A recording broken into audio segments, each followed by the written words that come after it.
On today's episode of Locked On Longhorns, every Longhorns, or the most important ones, right? Mostly the starters, every Longhorns best game this season, according to Pro Football Focus. And I'll tell you if I agree or disagree. Once again, every Longhorns best game this season, according to Pro Football Focus. Next.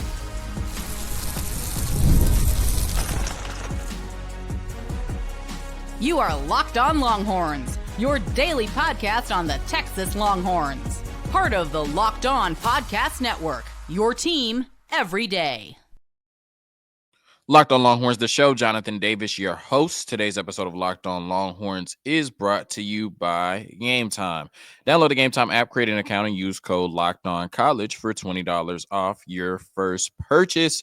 On today's episode, once again, every Longhorns best game according to Pro Football Focus. I'll tell you if I agree or disagree. If I disagree, I will counter with what I think their best game of the season was. Like I said, mostly the starters and key players. There's a few starters that are left out, and I'll tell you why. All of that and more on today's episode of Locked On Longhorns, part of the Locked On Podcast Network, your team every day. The reason for this episode today, right, is I was thinking of what am I going to talk about today. Right? It's the off season.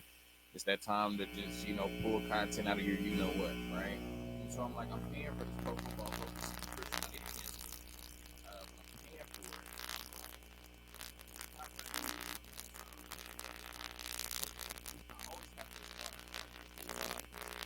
Sometimes you'll watch a player play a really good game, and then it's like Pro Football Focus will grade them low, and you're like, what the hell is going on, right? Or sometimes you'll watch a player play what you think is a bad game, and then Pro Football Focus will grade them pretty favorably, right? So that's why we always say take Pro Football Focus grades with a grain of salt. And so I wanted to look at it from a season-long perspective, right? Like, what did they think these players' best game of the season was? And then what did I think their best game of the season was, and how often did I agree with them?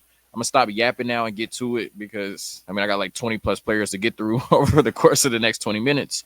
But, yeah, just wanted to set that up. So that's what we're doing today, right? First one, obviously, we're starting with Quinn Ewers. No Arch Manning. I'm just go ahead and let you know now. He didn't play enough for me to do this, but Quinn Ewers, right? Pro Football Focus said that his best game of the season, graded him at 87.9, was the second Georgia game. I know we're starting off hot, right? People will be like, Georgia, Quinn Ewers, great game, right? Yes. 87.9 overall grade in the conference championship against Georgia. He was 27 of 46 for 358 yards, 1 touchdown, and 2 interceptions. Like you listening right now, I vehemently disagree. Right? I do not agree that the conference championship game against Georgia was Quinn Ewers' best game of the season. For me, there were a couple. A lot of people bring up the Michigan game. I thought it was Florida, right? He was only graded 72.5 in that game, which is still really good, but compared to 87.9, it's a ways off. Not sure what Pro Football Focus saw against Georgia, but he was 19 to 27 for 333 yards and 5 touchdowns. And if you remember, like early in the season, up until that Florida game, everything felt like dink and dunk. Like his average depth of target was only like 6 yards. Like even in the Michigan game, right? And then he came into that Florida game and he just started chunking the ball downfield. And that game, his average depth of target was over 9 yards. So that was the first time we saw Quinn Ewers all year trust his arm, throw the ball down the field, actually take chances, actually take risk in the Steve Sarkisian offense. And he benefited from it, right? Had a career high 5 touchdown passes, over 300 yards, and Texas put up 49 points. So I thought that was Quinn Ewers' best game of the season. Definitely don't see the conference championship game as his best game. So I'm disagreeing with Pro Football Focus right off the bat. Trey Wisner, he had a 78.8 grade from Pro Football Focus against Oklahoma. 13 carries for 114 yards, 1 touchdown, 1 fumble. But he had the Midas touch that day because that fumble was recovered by Silas Bolden for a touchdown. And he also had 4 catches for 12 yards. He did have more yards against Kentucky and more yards against Texas A&M. So that was his 3rd highest rushing yardage total of the season, but it was his highest yards per carry. He averaged almost 9 yards per carry against Oklahoma.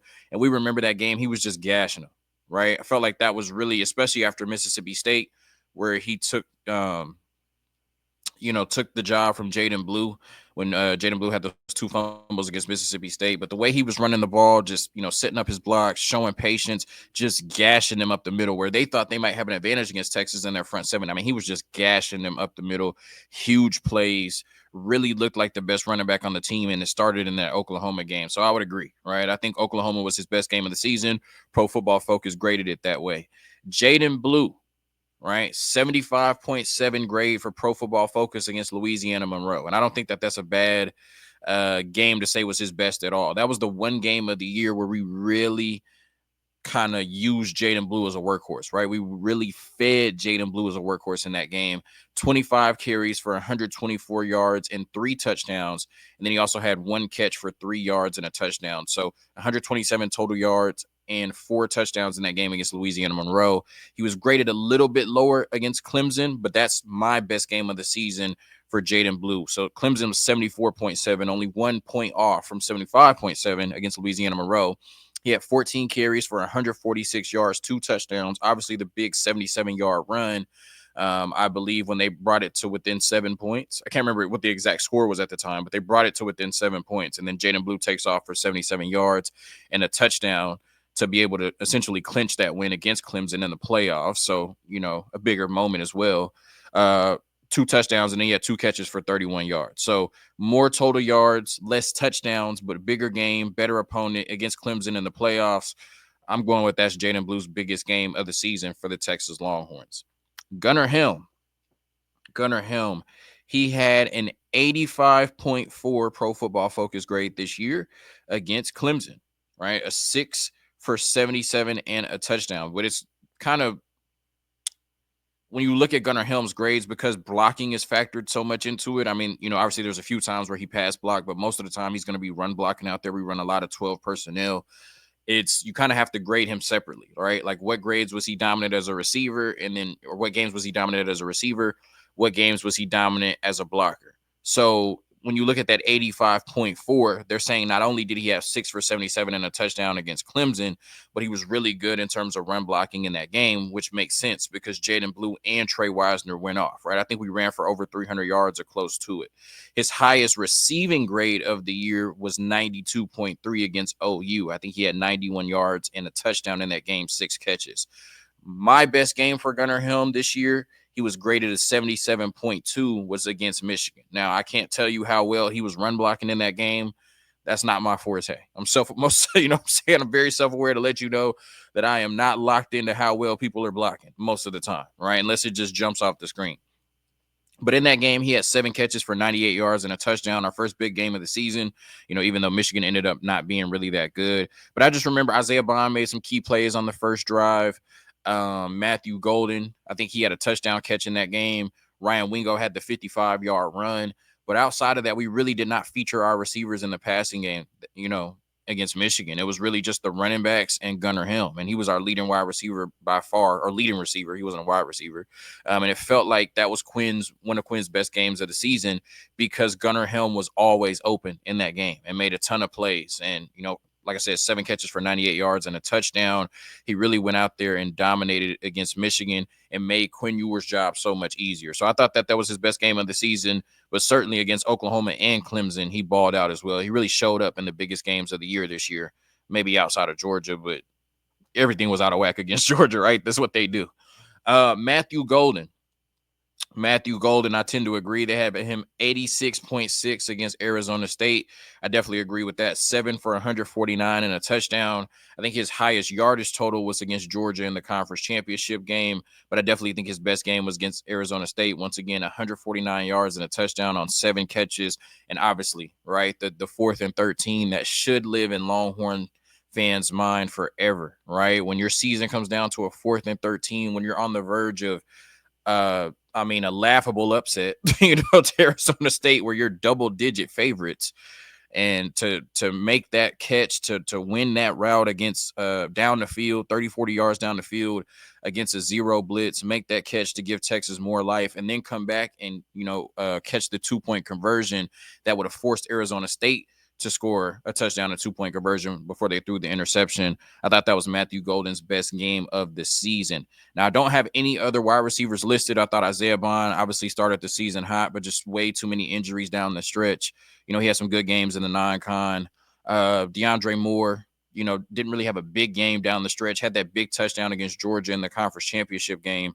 Probably his best game off the top of my head was Mississippi State. I think he had, 4 catches, over 100 yards and 2 touchdowns. And then Ryan Wingo didn't have a big game down the stretch either. Off the top of my head, probably the biggest game was UTSA. I remember he had a 75-yard touchdown reception in that game. I believe he went over 100 yards. So, yeah, really outside of Matthew Golden, we didn't have a wide receiver that just had a big game down the stretch for us. So he's the only wide receiver I mentioned. A quick word from our sponsors, and then we get into the offensive line and then move towards the defense. And I'm going to say, I didn't disagree with any of Pro Football Focus's grades on the offensive line. Like I said, once again, I'm self-aware enough to let you know that I'm not just locked in. I'm not staring at how well people are blocking, right? So we're going to have to take their word for it. But the offensive line coming up next after a quick word from our sponsors. Today's episode of Locked On Longhorns brought to you by Gametime. Attending NFL playoff games is an experience like no other. The energy, the excitement, and the connection with other fans are unmatched. I remember the thrill of seeing my favorite team clinch a playoff win live. It's a memory I'll never forget. This year, Gametime makes it even easier to create those unforgettable moments with their new feature, Gametime Picks. It filters out the fluff and shows you only the best deals on great seats so you can focus on what matters. Being there. Take the guesswork out of buying tickets with Gametime. Download the Gametime app, create an account, and use code LOCKEDONCollege for $20 off your first purchase. Terms apply. Again, create an account and redeem code LOCKEDONCollege for $20 off. Download Gametime today. Last minute tickets, lowest price, guaranteed. All right, so moving on to the offensive line. Once again, just full disclaimer, I did not disagree with Pro Football Focus on any one of these. If they say they blocked well, they blocked well, right? I mean, there were obviously games where I felt like, okay, the offensive line was moving people as a whole. There were definitely games where it's like, oh, okay, Kelvin Banks is on, But like I said, I'm just not qualified enough, I believe, to sit here and say no, and I don't have like the all 22 or anything. So, I'm not going to be like, nah, this game was the one where he was really setting his feet or his technique was great, I'm not there yet. So Kelvin Banks, they gave him an 89.4 grade against Mississippi State.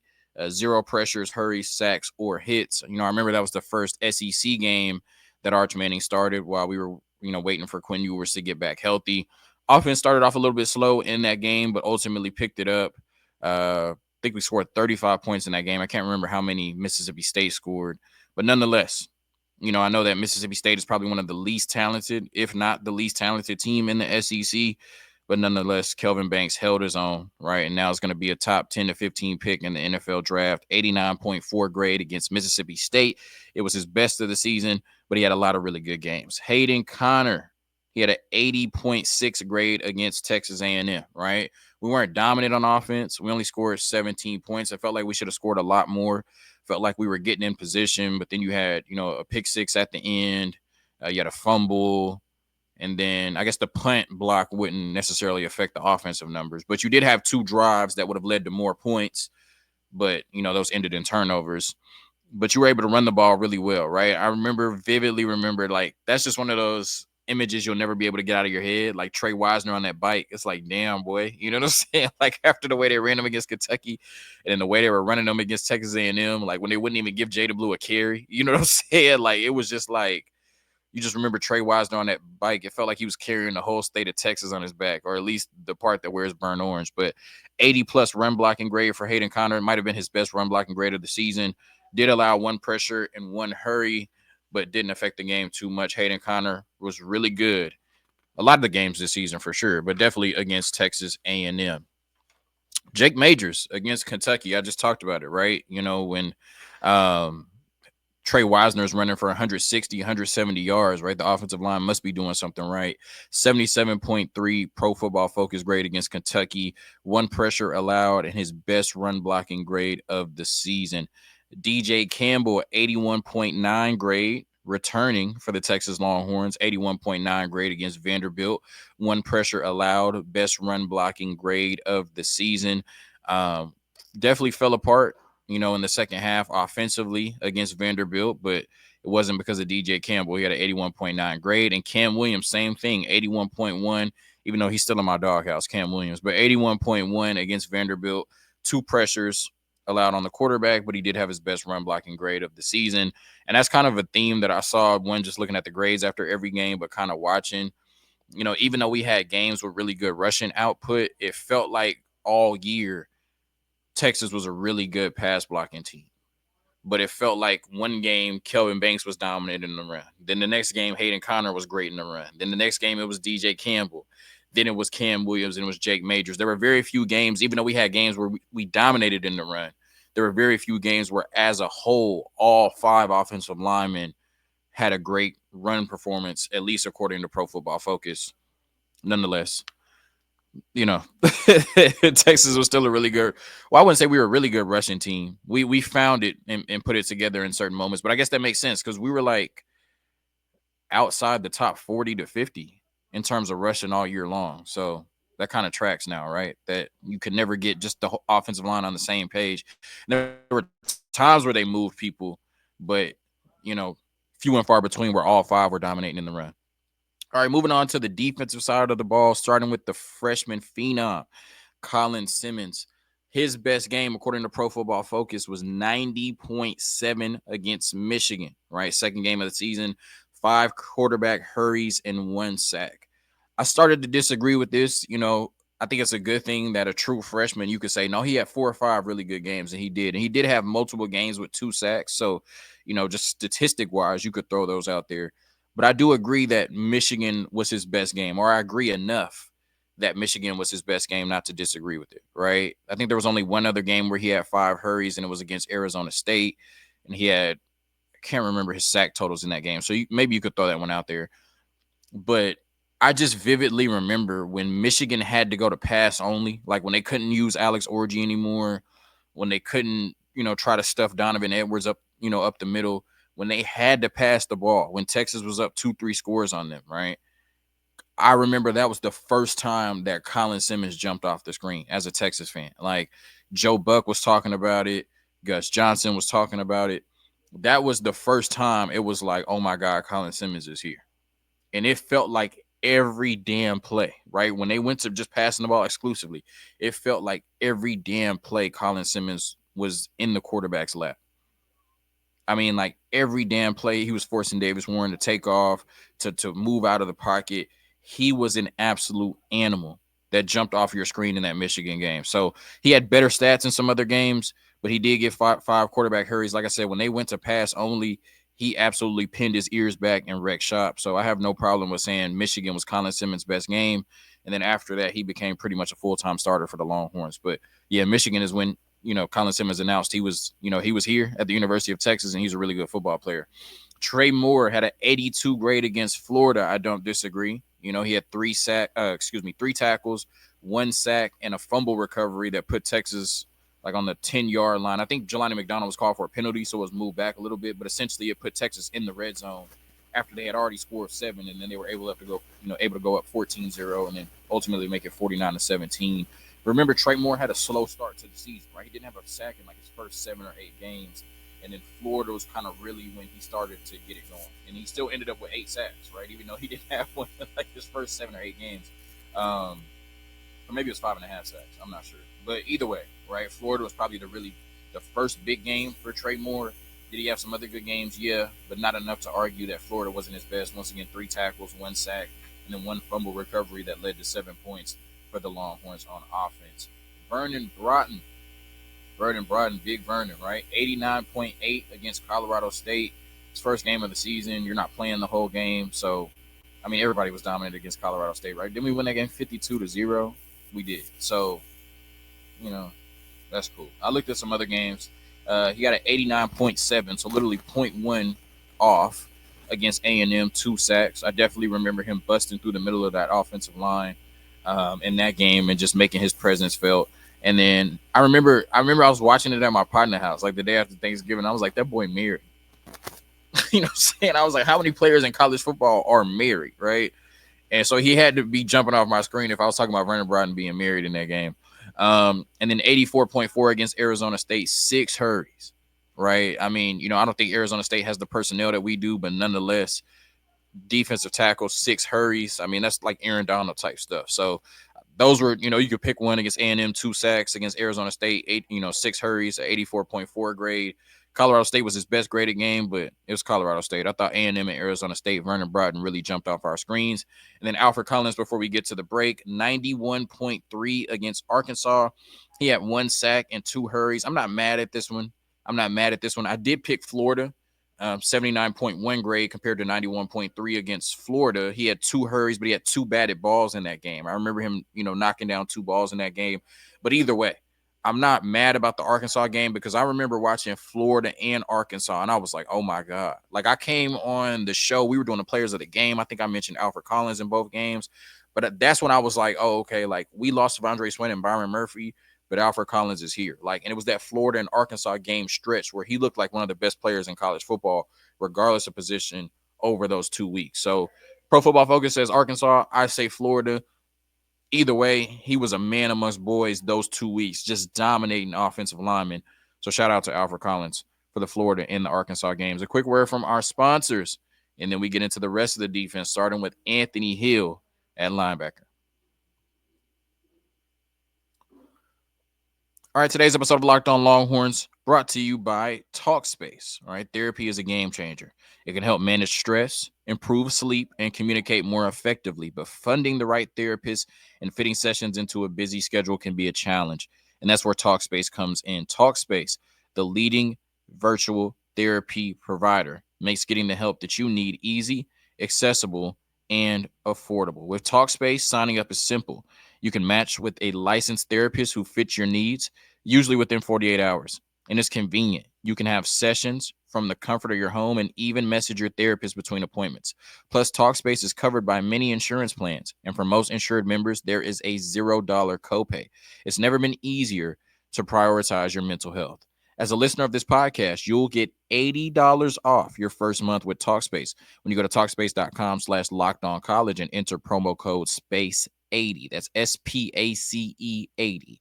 To match with a licensed therapist today, go to TalkSpace.com/LockedOnCollege and enter promo code SPACE80 to get $80 off your first month and show your support for the show. That's TalkSpace.com/LockedOnCollege, promo code SPACE80.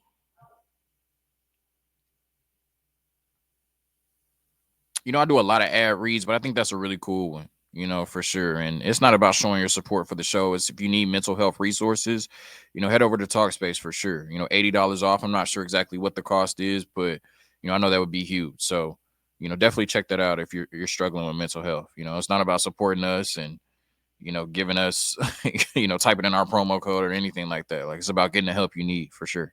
So moving on to linebacker, Anthony Hill. 85.2 grade against Florida. Pro Football Focus said that was his best game of the year. He had 7 tackles and a forced fumble in that game that Trey Moore recovered.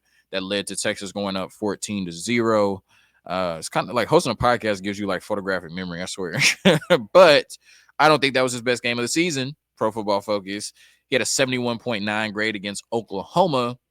But I thought, even though Oklahoma was a shell of themselves, 6 tackles, 2 sacks, and a forced fumble in that game.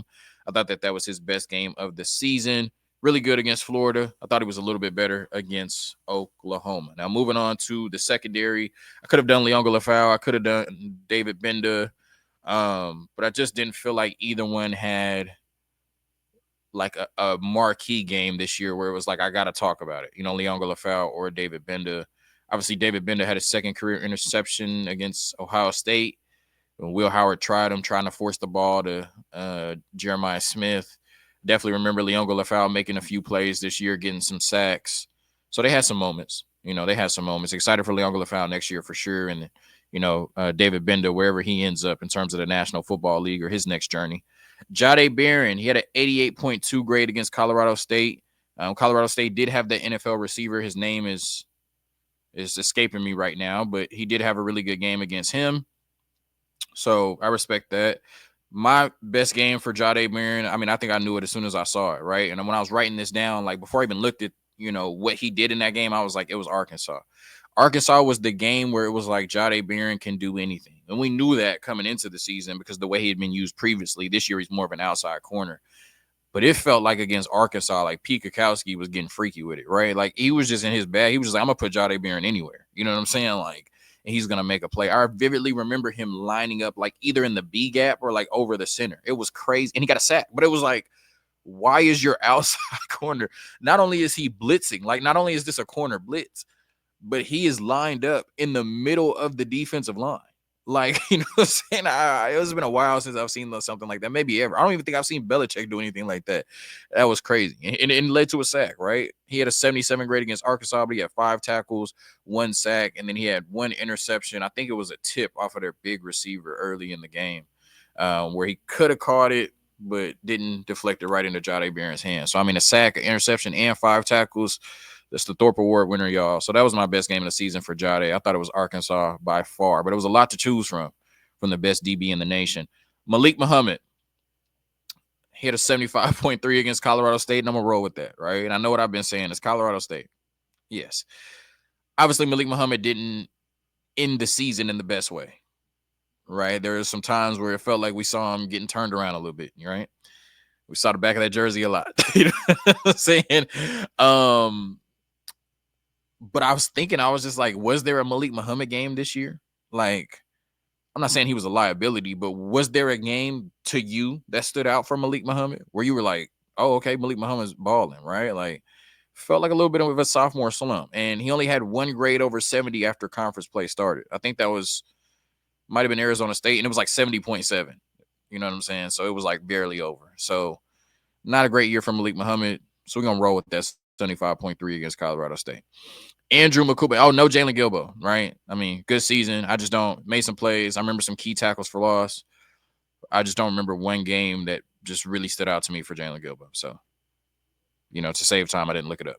Andrew Makuba, 83.9 against Texas A&M. 1 tackle, 1 interception, no catches allowed. Great game against Texas A&M. But you didn't allow any offensive points. But he had a 76.3 game against Arizona State, 7 tackles, and the season-saving interception. I knew he was going to win, right? When Quinn put up 15 straight points on the board before Arizona State got back out there. But obviously, he made the interception that sent Texas to the Cotton Bowl against Ohio State. And saved them from, like I said, a laughable upset. So shout out to Andrew Makuba, man, you know, coming over, making huge plays for his home team in the University of Texas, Austin kid. But that's the game I'm going to remember. I'm always going to remember Quinn for what he did. I'm always going to remember Matthew Golden for catching it. I'm always going to remember Andrew Makuba for selling it with that interception. And then Michael Taft, what a fitting way to end it with the Texas boy, right? Coming back to the University of Texas. He can't get enough of that burnt orange and white. 92 grade against Texas A&M. Of course, the Texas kid that just bleeds burnt orange more than anybody would have his best game against A&M. 3 tackles, 1 interception, was not targeted in coverage at all. So glad that we got Michael Taft back. He's the type of piece that comes back and helps push you over the hump. Even though he was there last year, I mean, I'm not sure that there are 15 to 20 players better than Michael Taft in college football. That is a huge return for him, for the University of Texas. So, yeah, I had to get, you know, one more use out of my Pro Football Focus subscription. Please, somebody in the comments remind me, like in a week, like, did you cancel Pro Football Focus? Because I probably still have it. But nonetheless, every game this year for our biggest players, what Pro Football Focus thought it was and what I thought it was, it's the off season. So like I said, I'm pulling content out of my you-know-what. And, you know, hopefully today was a good idea. Thank you for tuning in to another episode of Locked On Longhorns, part the Locked On Podcast Network, your team every day. Hook 'em. Peace.